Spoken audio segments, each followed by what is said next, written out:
ஆச்சி twin bed non veg pickles வழங்கும் மணி செய்திகள். இணைந்து வழங்குபவர்கள் அரசன் சோ.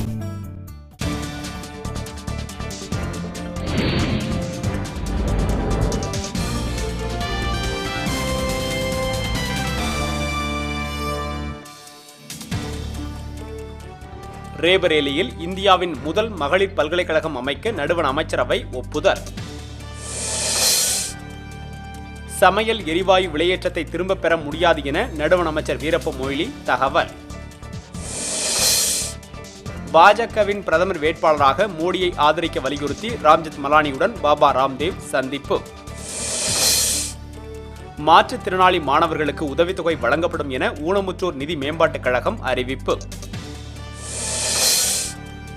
பாபநாசம் அகஸ்தியர் அருவியில் தடுப்புச் சுவர் அமைக்கும் பணி நடைபெறுவதால் சுற்றுலா பயணிகள் குளிக்க தடை.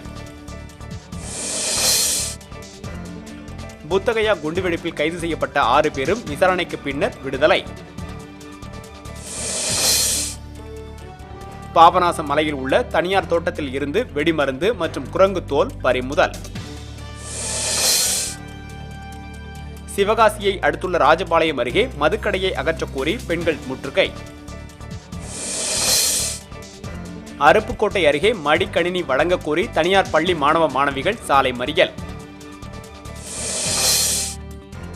தடகள வீராங்கனை சாந்திக்கு கல்வி உதவித்தொகை வழங்கியது இந்திய விளையாட்டுத்துறை நடுவம்.